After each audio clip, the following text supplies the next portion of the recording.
All right, guys, welcome to the member training session on light front. Beavers, can you just grab the light at the front?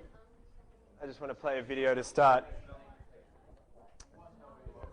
So we're just going to start with a little bit of fun on my behalf. So what we're going to talk about in this session is war, military security, terrorism, and otherwise. And just to get you in the zone, just thought I'd get you thinking a little bit about weapons. I'm an aerospace engineer, and this is kind of my fun. So this is an example of a bunker buster bomb. Okay, so we talk about these in debate sometimes when you're trying to get to things. This is 2 meters of reinforced concrete over the top. Yeah. Exactly. And this is a great example. This is a new cluster bomb that's just being deployed by America in Iraq. And something you've probably all heard of cluster bombs and you think they're evil, right? Yeah, like they kill people indiscriminately. Right, and people who work on designing these things are probably evil too. It's so evil it crashed Internet Explorer. All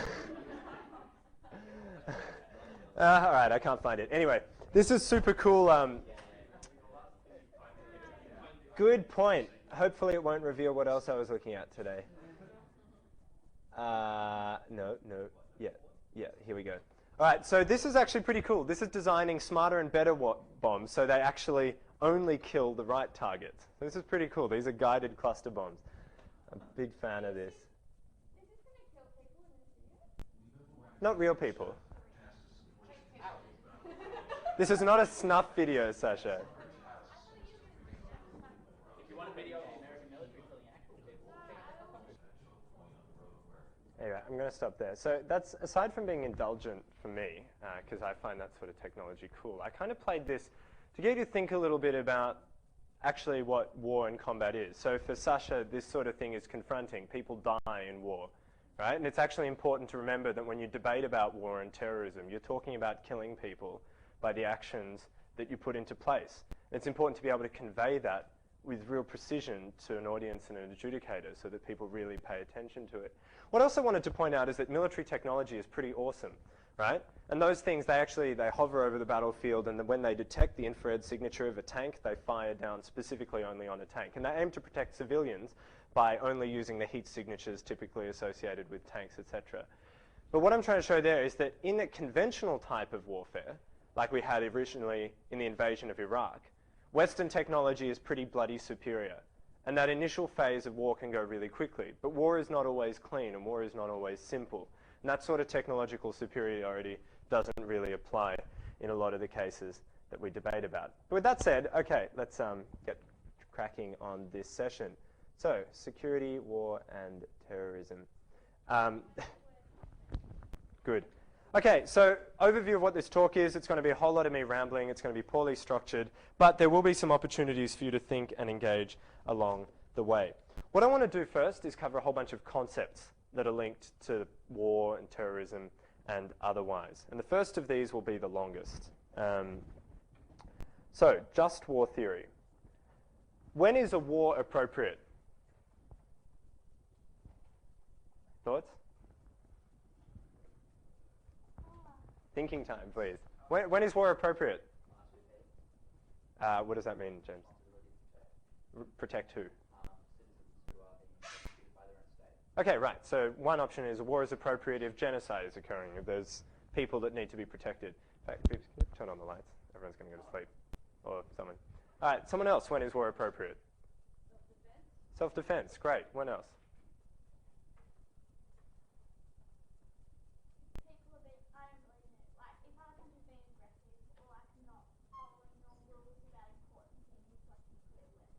Right. Okay, yeah, so if people are disobeying the international order. When is war not appropriate? Okay, yeah. When other political means or alternative methods can be made? Yeah, when other options haven't been tried. So interestingly, I mean, our conception of what is legitimate in war has changed, right? 100 years ago, war over resources was seen as pretty legitimate. And what just war theory is a kind of philosophical way of looking at where the international thinking on war is right now and how and when it is legitimate. And this is actually the bottom two things I've put, but I might just talk about them first. The standing in international law and significance of international law when it comes to war. At the end of the day, there are a lot of treaties that seek to codify norms of war and when it's appropriate. Things like the Geneva Convention that justify what is acceptable within war and what is not. Things such as treatment of prisoners of war and otherwise. And there are also a whole lot of norms in international order. Things that we can basically say the United Nations and the United Nations Security Council and nations like, America would not allow to happen, and others that would allow to happen. But at the end of the day, there is no such thing as a definitive international law that binds the way that players act in the international sphere, in the same way that there are laws that bind the way that people act in a domestic setting like in Australia. So in a debate about war for any reason, you're going to have to create a justification for why that war is acceptable and why it's not, depending on the side. One really useful way to do that is to look at it through the framework of what we call just war theory. This is far too small, I apologize. Just war has three main elements to it, which have fancy names which I think are Latin. Jus ad bellum, jus in bello, and jus post bellum, which basically mean justice in going to war, justice within the war, and justice after the war. And all three of these elements are significant when considering war. Types of debates that you might get this in. Well, a debate where you're deciding about whether to invade or not. You might want to think about some of these concepts. Debate we had at Adam final 4 years ago was that we should try George Bush for war crimes. Right? And the AF case very successfully basically showed that in each of these criterion, Bush had broken the international norms of international law in the war in Iraq, in both the cause to go to Iraq, the practice of the war, and post-war. So, what are some of the commonly accepted things? So, in right decision to go to war, there are, what have I got there? Six main things. The first of these is just cause. So this is what we were talking about before. Is there a legitimate reason why a nation might go to war? And yeah, the commonly accepted ones there. Hello, Fiona. The commonly accepted, you might see some of your material stolen in this, I apologize. A legitimate cause. So yeah, some of those that we heard before are self-defense. Increasingly, there is now what we call a responsibility to protect in the case of a genocide, that we go in and we stop that genocide from occurring. Now, we also seem to have an international law that it seems to be accepted. Do you have to wait until someone invades you before you can fight back? What do you think? Should you have? Well, Bush doctrine even goes further than just an immediate threat. But it's well accepted in international law that there is an imminent and real threat against the security of your nation, and you have a right to act preemptively in which to stop that.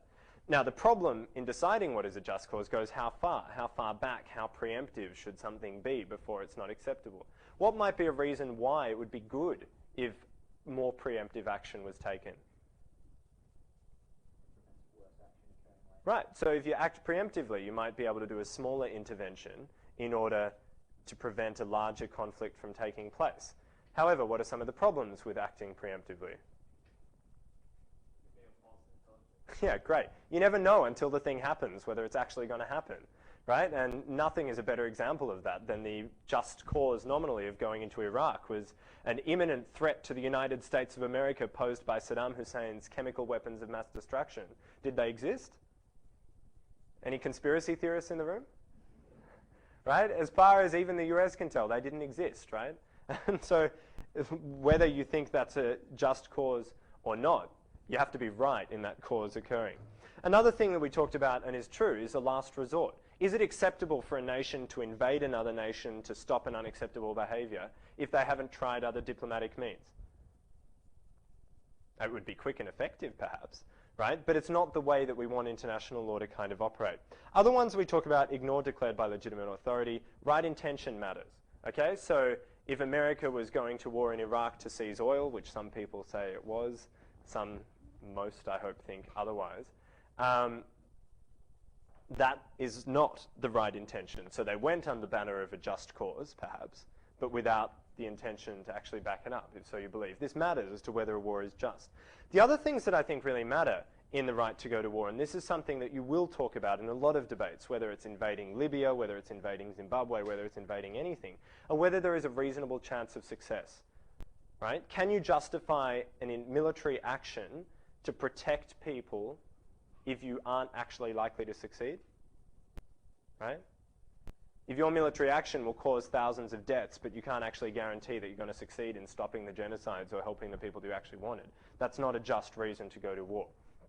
And the final one here is proportionality, which is a very tricky one in international law. So proportionality under just war would suggest that the response of a military action should be proportional to what was done in the first place. Why would we want that as a norm? What's the benefit of having a world where people act proportionally to each other? Yeah? Okay. Because for those countries that have weapons such as the nuclear bomb, they can just use that as an alternative. Right. So you're saying it would be pretty shit if someone like had a little minor trade dispute and then in response someone nuked your country. Yeah, that would be a really bad sort of world in which to live, where people acted way out of proportion to what was done. Callum? It also prevents, or it helps reduce countries feeling vengeful. Mm-hmm. With the Treaty of Versailles, maybe the reparations were disproportionate, and so the Germans got vengeful, which Mm-hmm. the next war. So if everything Yep. proportionate, there's less chance of vengeful. Yeah, that's a really good point. So post-World War I, Germany felt rather hard done by the resolution of the war, and that led to a lot of the feeling that stoked Nazism in the Second World War. However, proportionality is not always obvious. So just to be clear, the reason we want proportionality is to avoid escalation, right? And that's an argument you should think about all the time. If India and Pakistan responded disproportionately with every little dispute they had, it would quickly spiral and escalate into open conflict, and that would be seriously bad between nuclear nations. But let me ask you a question on proportionality. Okay, so in response to the fact that militants in Gaza were firing missiles into Israeli settlements, Israel launched a full ground invasion of Gaza to bring about an end to those missile attacks. Was that proportional or not?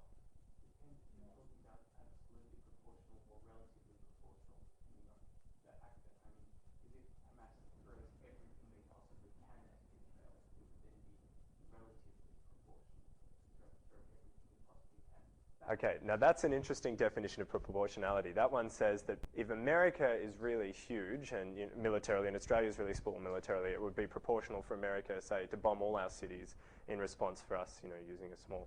I don't think that would go down as most people's idea of proportionality. Beavers, you said no, disproportional. Why? Well, because they started targeting, they started allegedly killing civilians using... Let's leave out the actual conduct within the war. Talk about the scale of the action. Perpetrated on the people of Israel was less than the harms perpetrated on the people of Gaza. Like whether you take in terms of casualties, infrastructure damage, like actual action, like by every metric. Yeah, so that's a fair line in terms of the proportionality. A lot of people argue far more Palestinians died in Operation Cast Lead than Israelis had under rocket attacks. And it's true, not many Israelis have ever died from Hamas rocket attacks directly. Can anyone tell me why it might be proportional? Yep. When you have a larger force against a smaller force, you have more control over what happens. So with Israel sending a large force, it means that the probability that the large force will sustain any damage is reduced. Yep. Anyone, though, want to look at the actual balance of whether it was an appropriate size response? Yeah. Yeah. Right. So what I'd say is a different way of looking at proportionality is actually to say that a proportional response is the minimum response that will actually stop the action that's being done against you, right? So before Cast Lead, Israel had tried many tactics to get the rocket attacks to stop unsuccessfully. The only way to actually stop them at the end of the day, as they saw, was to actually go in on the ground and root out these militants in the places that they were. And the only way to do that was with a full-scale ground invasion. So on one metric of proportionality, it's totally disproportional. More people died in the other. On another metric of proportionality being, doing what is necessary to respond to the direct threat, it was proportional because it was the appropriate measure to stop that. So what I'm trying to say is you've got to think about proportionality as being an end proportional to the means that's being, the means being proportional to the end that needs to be achieved, right? And people will split in international law on both sides of that, right? Israel's actions in Castlet are condemned by many and held up as acceptable by many others, right? But you need to be able to, in debates, to draw that sort of a distinction on operations and see. Right. Right conduct within war has three main things: discrimination, proportionality, and responsibility. So the first question is, who are legitimate targets of war? I ask you this question. Who is it legitimate to attack in war? Soldiers. Okay, great. Is that a controversial response?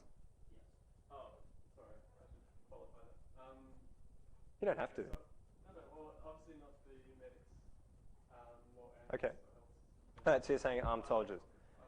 Yep. Okay, yep. So you're saying there might be a distinction, for example, between soldiers who are fighting actively and soldiers who are at home off duty temporarily, right? Maybe. But what's the distinction there? Okay, right. But so do both of them pose a threat? Yeah, right. So these are some of the tricky lines you need to draw at times and what you think is acceptable and what's not in war, right? A soldier who just happens to be at home doesn't necessarily present any less threat when they take up their rifle and continue to fight on the front line. And yet many of us would say that it would be unacceptable to target people deliberately who aren't carrying arms because they aren't showing. But why would soldiers more generally be a target? Right? What's the principle? Partly, it's because they are a military threat, right, to you. And the second reason, perhaps, that some would argue, why is a soldier different to a civilian? There's a threat reason, and there's also... Right, so in a non-conscription army, there's also a volunteerism point, right? It's just like in broader society, right? You can't punch someone on the street, but if you're boxers, you've consented to that particular harm being done against you.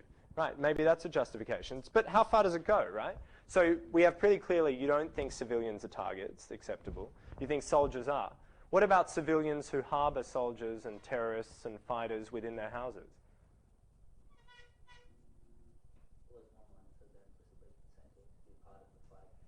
Right.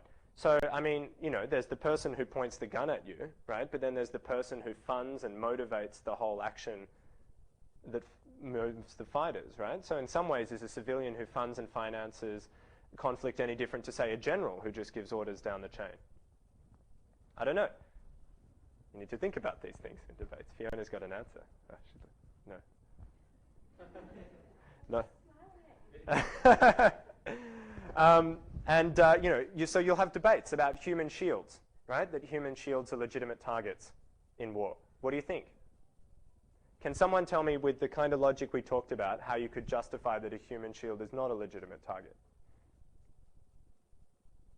Yep.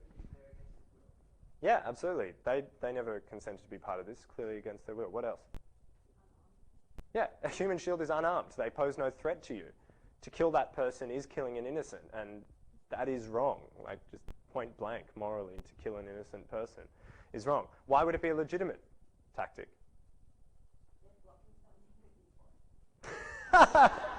She won't give me the candy. Okay. I think the justification of blocking something you want is maybe not the way you want to put it.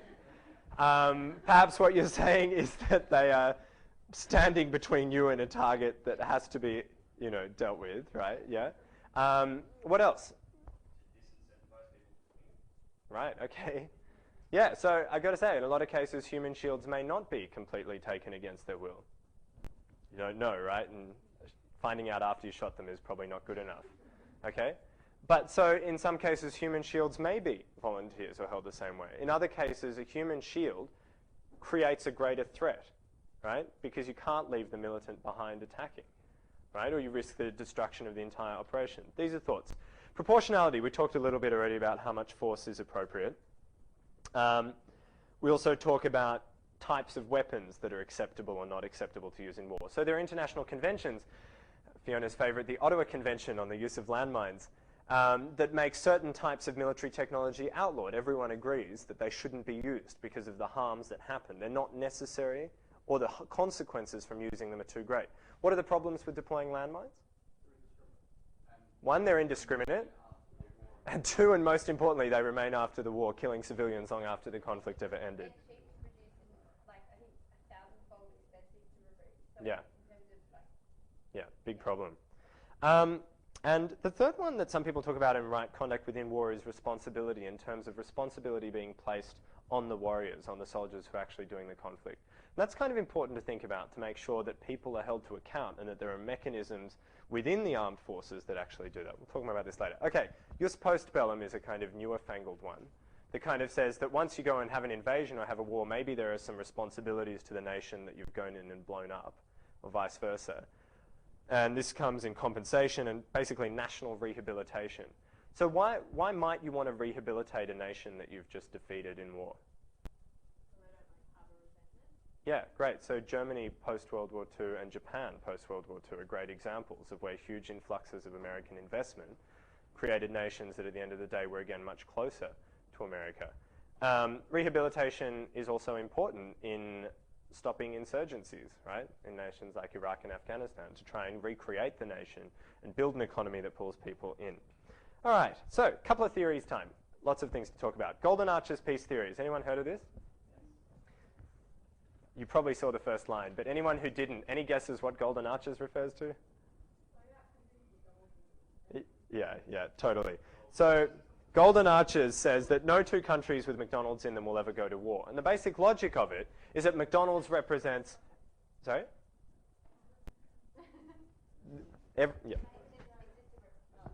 So the logic is that having McDonald's in a society represents a certain level of economic development, right? A middle class with enough disposable income to buy Big Macs. Okay, well. And secondly, it's a symbol of...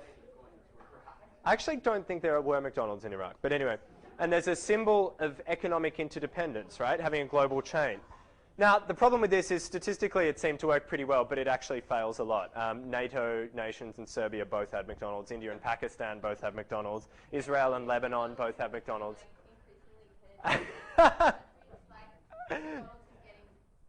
Yeah, McDonald's is probably spreading more broadly, Georgia and Russia. But also it's the fact that the theory is not quite detailed enough, okay?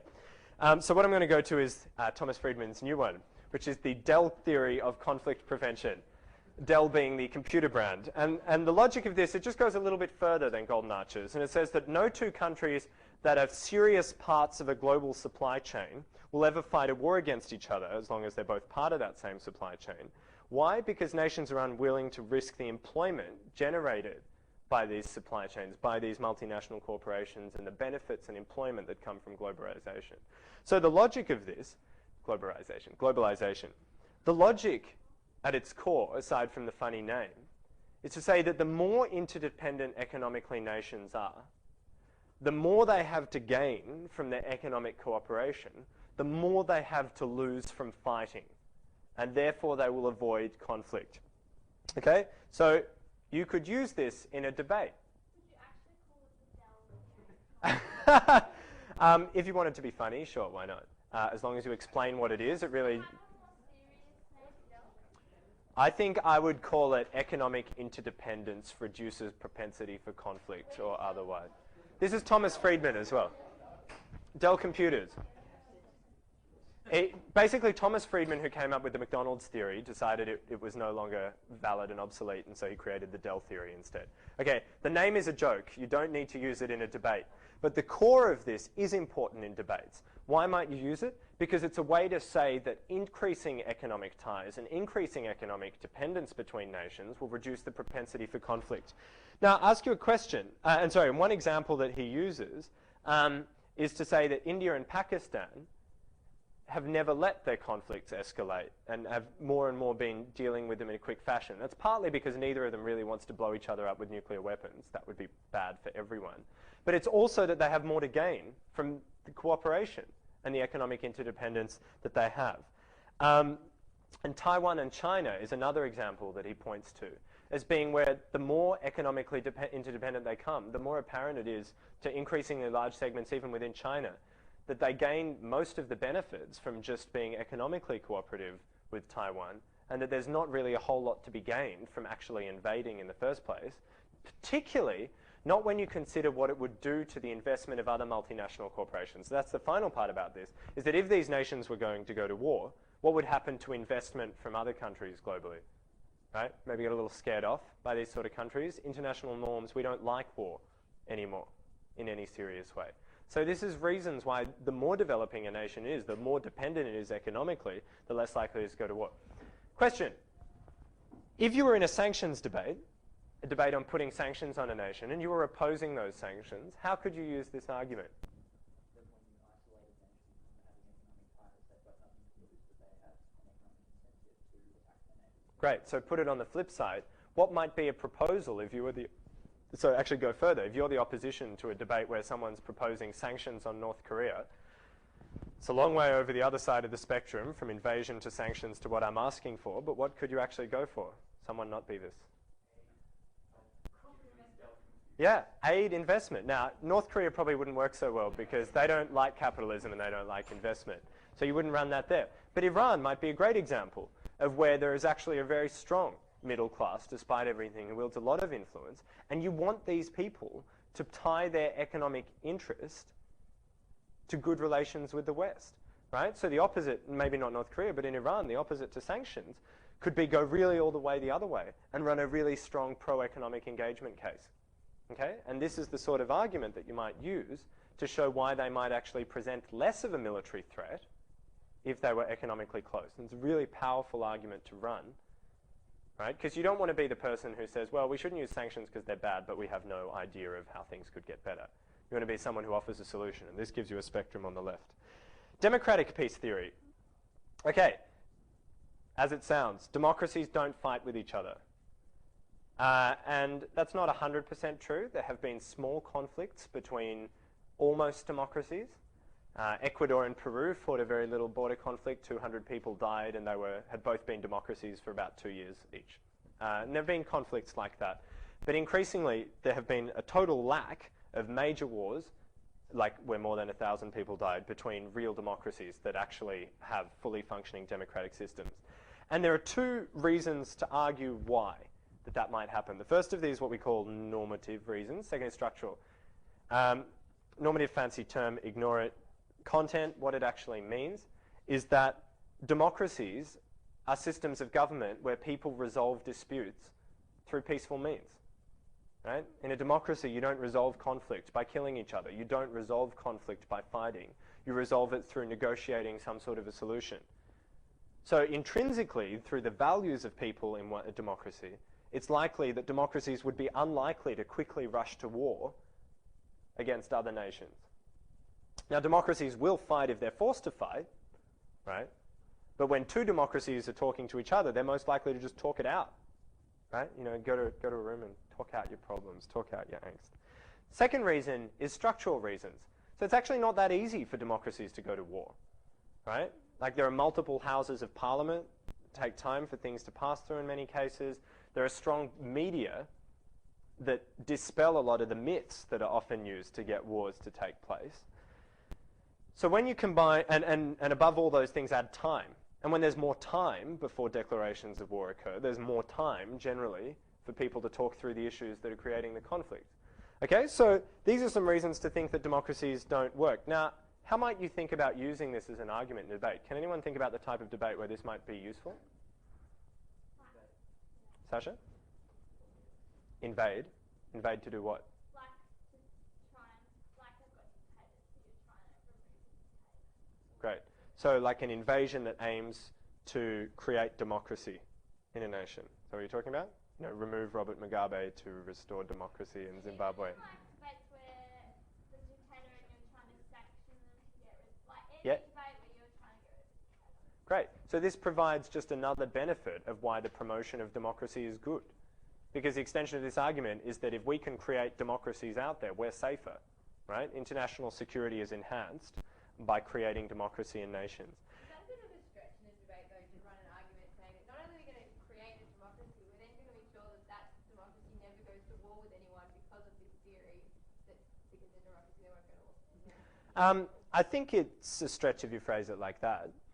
But if what you say is that, well, I mean, it's just in the subtlety of, how definite you are about it. But if you just phrase it in terms of as an added benefit, like the reality is compared to aggressive dictators that frequently enter into conflicts, particularly in conflict-prone areas like sub-Saharan Africa and, Africa as a whole, democracies have a lot of reasons why they don't fight, right? So if we can push policies that will increase the spread of democracy throughout Africa, that's likely to lead to a reduction in the number of conflicts for these reasons, right? So yeah, you can't say definitively we're going to invade and prevent them ever fighting again, but you can kind of get further benefits, I think that's reasonable to run. Is there an example of a country that was forced into actually? So now you're asking a much trickier question, which is how do we actually create democracy in nations?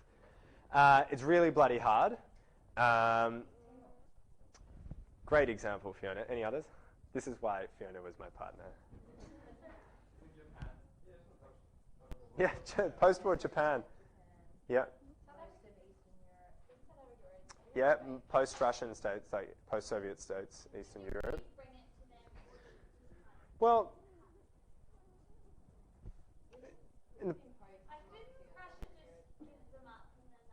and then they moved towards democracy because they saw the benefits of being part of a system that provided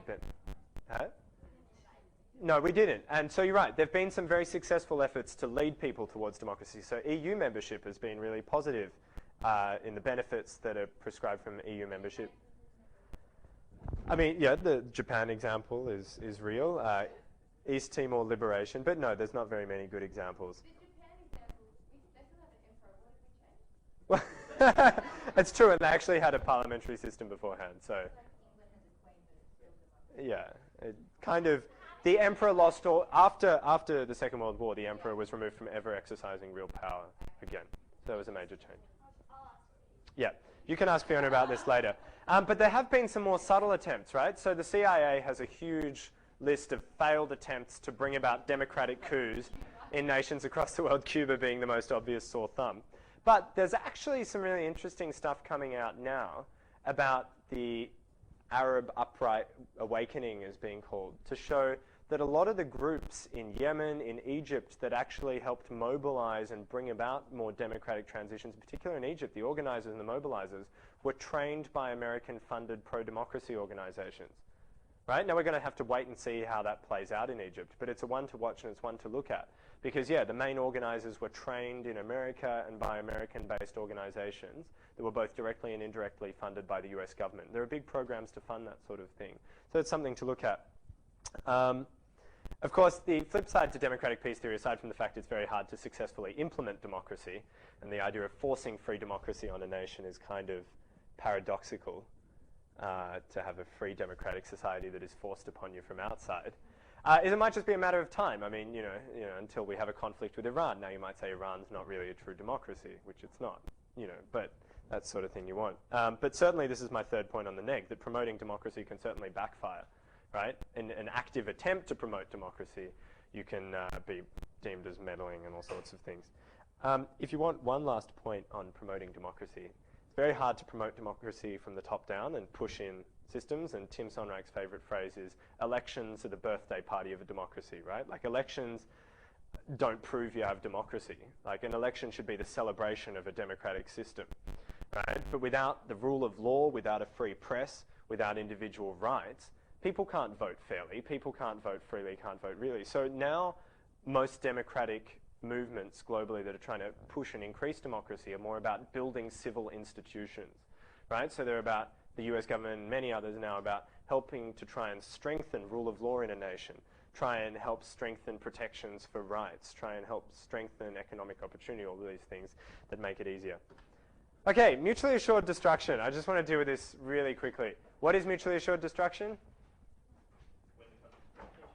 Yeah, it's the argument that says if everybody has nuclear weapons, then no one will ever use them because we will completely destroy each other, right? And it was at its best between America and the Soviet Union, where both sides could say that in response to any initial strike, we would be able to fire so many nuclear weapons at you that your country would be wiped off the face of the map forever, okay?